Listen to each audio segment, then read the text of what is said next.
keď ju pred rokom predviedol domov. Len tak, nepýtal sa. Prečo by mne niekto také dôležité niečo ako tú vašeho macoku vlastne hovoril, že? Tuším, by som mal byť naozaj radšej slepá.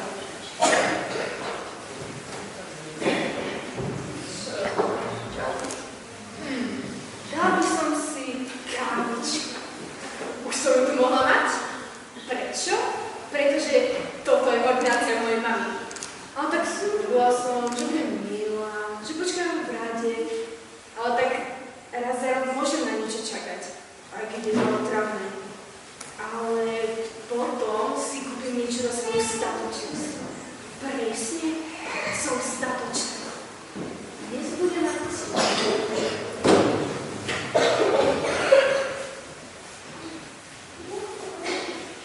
Dobrý. Ako to ja dnes prežijem. Viete, ráno vstanem a idem do práce.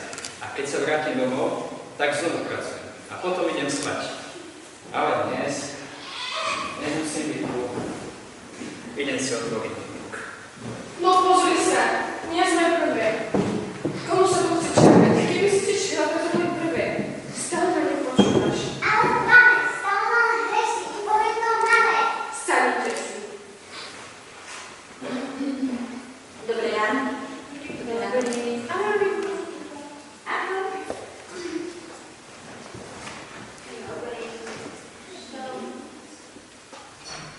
Kam som sa tu dostala?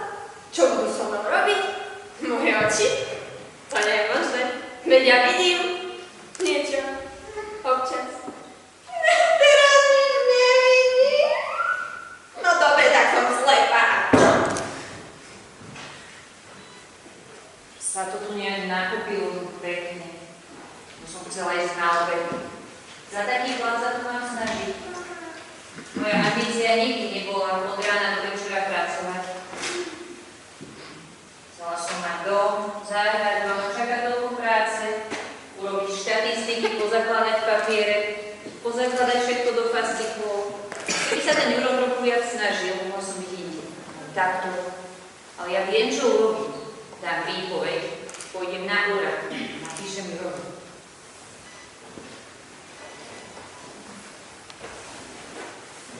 Ja som dokonalý. Mám dokonalú manželku, dokonalú prácu, dokonalé deti. Ako ja môžem mať tak nedokonalé oči? Isto aj tie budú v poriadku a budú dokonalé.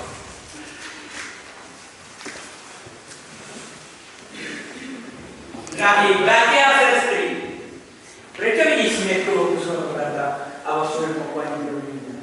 Pokrytec! Najprv vyhodíš brvno čerstvého, potom budeš môcť vidieť. Prepáčte, to hovoríte akože mne? Ja som ateistka. To vaše kresťanské pohodne sa zaujíma. Ako to bolo, že ťažko je boháčovi, akože mne, vojsť do Božieho kráľovstva? To, akože vážne? Prečo by som sa mala zdať niečo? Čo má? A Brno? Čo je to vlastne Brno? Ja sa neviem. Prečo nás strašíte, že budem vidieť, až keď si vyhodím Brno z môjho oka? Čo? To nič nemám. A už to mám! Brno je preto. Prepáčte, prepáčte. To akože ja sa nemám pozerať do očí svojich pacientov podľa vás? To je trošku zvláštna teória, nemyslíte? Sme na očnom. Prosím vás, odíďte. Ja si myslím, že nie ste ani môj pacient. Robíte tu úplne zbytočný rozruch. To je veda, nejaké šarlatánstvo. Dovidenia. Vypočul som si vás všetkých a mám pre vás na všetky vaše problémy srdca i oči. Vy ste lekár? Pochybujem. Nie, nie som lekár, ale aby ste sa uzdravili. Vy všetci pôjdete so mnou. Čo? Kde? Uvidíte kráľa, lekára srdc a trošku to pozmeníme. Jeden z vás bude vedieť, že iba na návšteve. Ostatní nie. Čo? Kde?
musí len chodiť.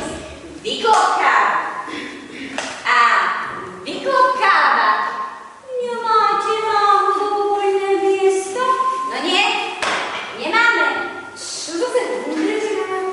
Však peniažky sa nás idú do práci. Jaj, čo ty rozprávaš?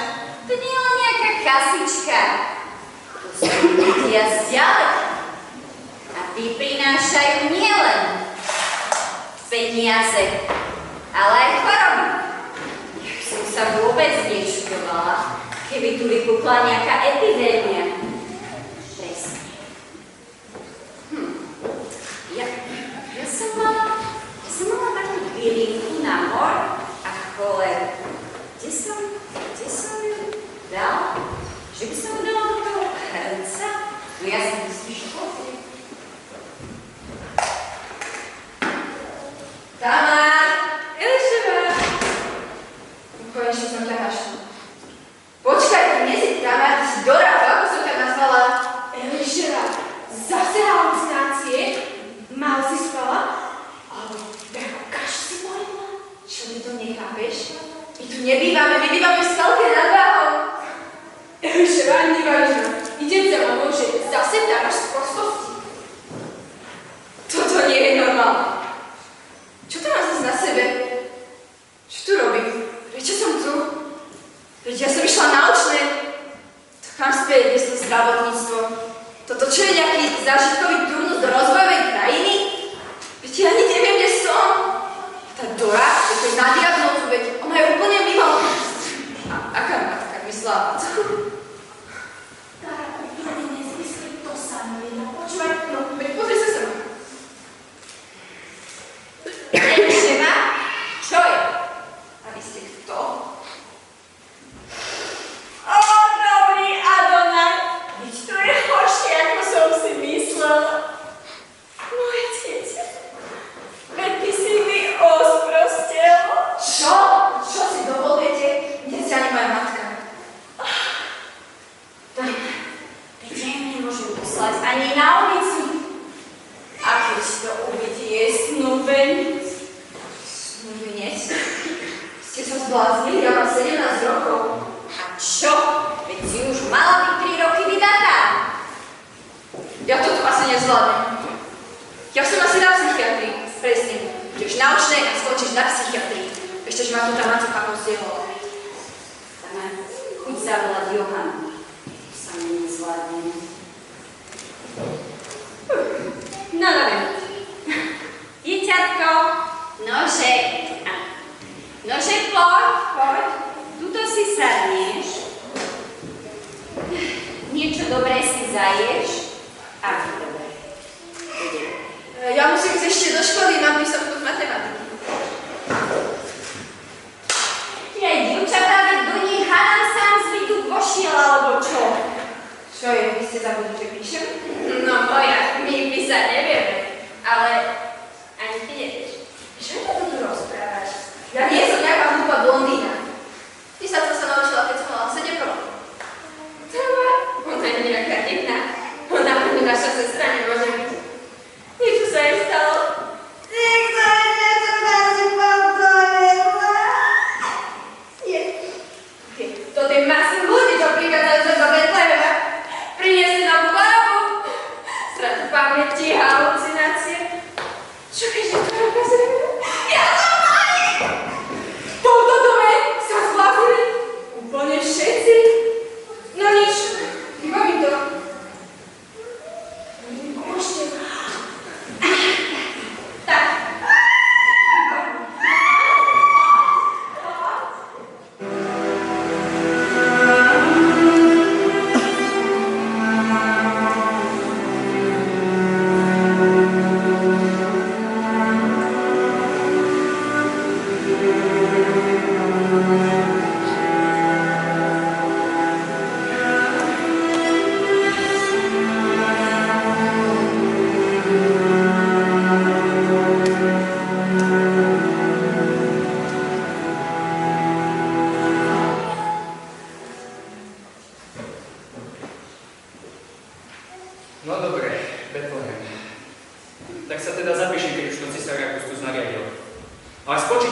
Čo sú toto za nápady?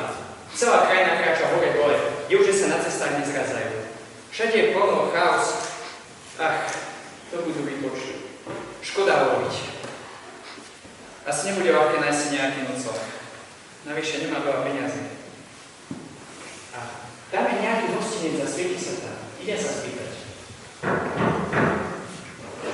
Šalom, šalom. Šalom, šalom. Viem, že už je neskoro, ale videl som svetlo v okne vášho hostinca. Ale už máte asi aj plno, ale keby sa našiel aspoň nejaká malá chutica, bol by som veľmi povďačný. Ak by som si to zaplatil, len na noc, aspoň na jednu noc, ale... Máte pravdu, je to plno. Vlastne v celom Betleheme. A moja mama už zakázala niekoho nového príjmať, ale tak vyzeráte tak čestne a jednu izbu dole by sme ešte mali.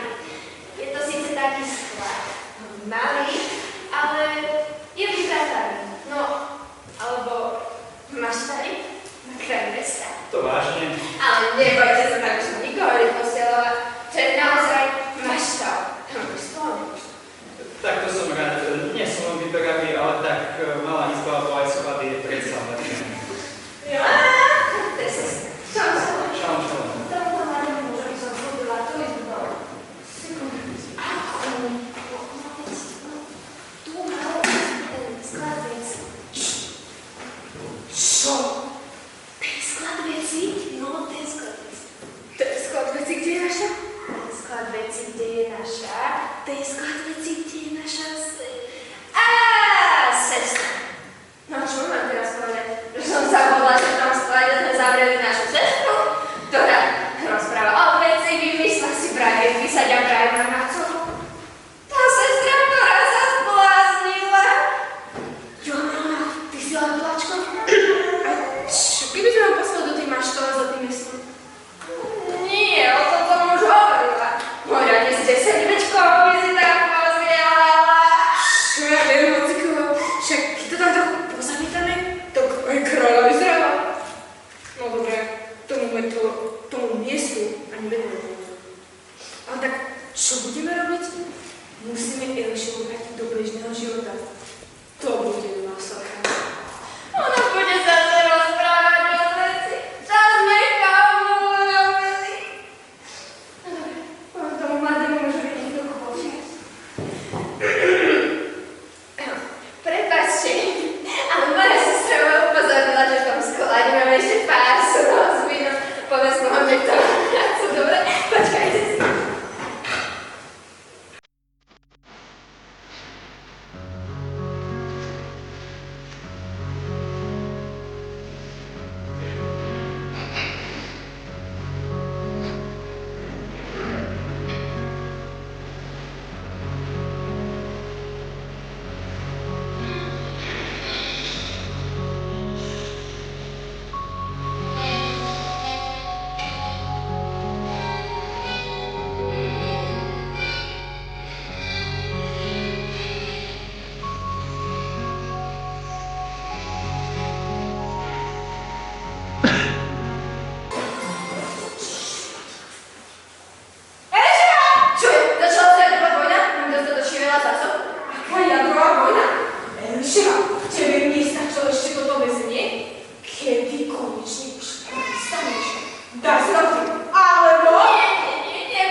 No a ty si moja sestra Tamar a Johana. Vidíte, už som úplne normálna.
Nefňukaj toľko. Keby si sa radšej postarala o svoju malú sestru. Nebudem. Pozrite sa, už sme v Betleheme. Hviezda je blízko. Ešte nájsť Božieho kráľa. A bude to dokonalé. Čo ma sa o tom kráľu? Nechápem. Raz, keď budeš veľká, budeš kráľovná, tak to pochopíš. Ona? Ona má byť kráľovná? Tak to hádam ja budem kráľovná, čo som staršia. Budem sa, prečo som to vôbec nepočula. Pozrite sa. Je tam nejaký gostinec. Dajte si na seba plášť a spýtate sa na cestu.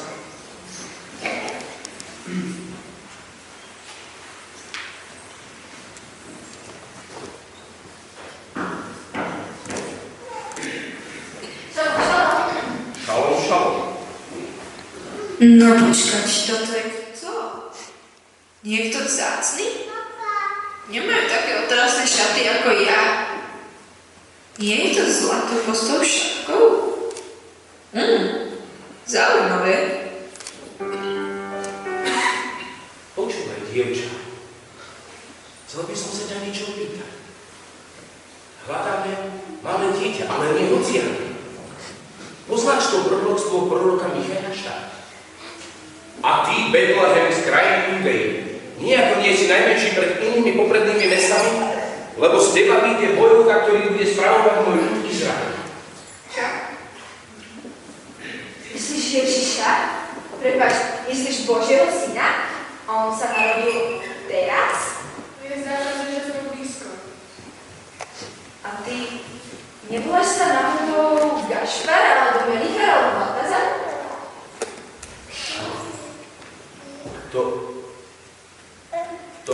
To kto ti hovorí? Ty počúvaj. Nerozprávala sa ty s Herodesom? Čo? Moje dieťa, pane! A ona niečo hlúpa urobila? Prosím ťa, ušetri. O nie! Čo sa urobila? Čo budeme robiť? Otec, prestaň!